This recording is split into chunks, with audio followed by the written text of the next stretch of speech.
Of course, with me, Razak Musbao. Now, tonight, the Black Queens will host Rwanda at the Craft Sports Stadium on Tuesday in the second leg of the Women's AFCON qualifier. Now, the Queens secured an emphatic 7-0 victory over their counterparts in the first leg in Kigali and are poised to complete the double. My colleague Kwame Banaya monitored the team's final training session earlier today at the Craft Sports Stadium and now reports. Yes, of course, you're right that we are here with 23 players. The regulations in the AFCON are that we only can announce 18 for the game tomorrow.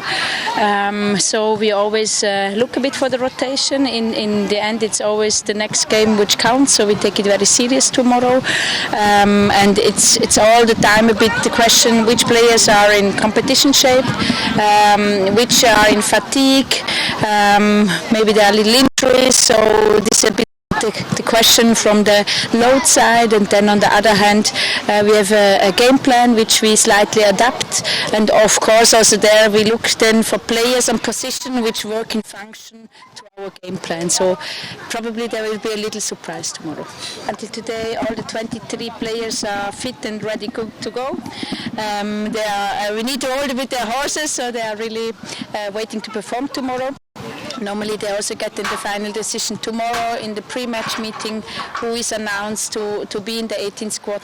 They don't know it yet. So we also take a bit impression of the last training, and then we take the final decision in the start. First, of course, you need to congrats to the players. They in the end are on the pitch and take their right decisions. We have a big staff which we work very professional behind, in the analysis, in the game planning, a lot of individual talks, also video analysis. So there's a lot of work, and this is in the end the secret. Yes, we are proud that we scored so many goals, but even more proud to have a blank sheet behind. We also invest a lot in the defense, and I think until now the game plan gripped, but also the players really transmitted it well on the pitch.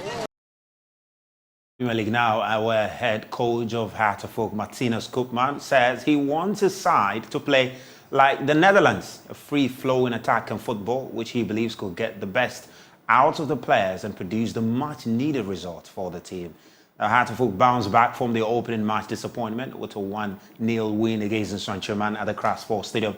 Gets Congolese forward Kashala Ramos' lone goal.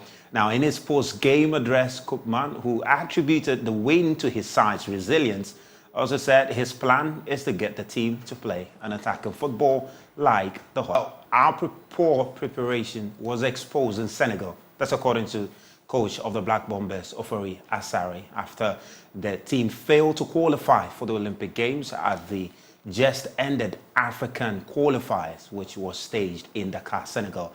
Now, according to him, unless the country prioritizes investment in boxing, performances will continue to be below par. He's been speaking to my colleague Nathan Lato on Sports League.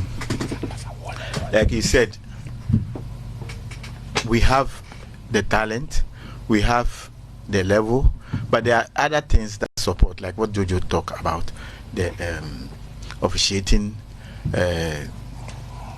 officials, the way we were handled most of the times. I think I've been singing this song for a long time, and I always use this word that we've been squeezing stone to get water. So most of the times when we get results, it's not just that we brought the results, so that is it. It is because we struggle through a whole lot of things and play some kind of magic, and then before we had results. So it has been like sometimes we are lucky. But now, this competition, we didn't get that kind of luck that we were depending on, and we were exposed in terms of preparation. Most of the countries are well prepared than us in terms of what they did before coming to the competition. Some of them went to Russia, some of them went to Cuba, some of them they exposed their boxers to some level.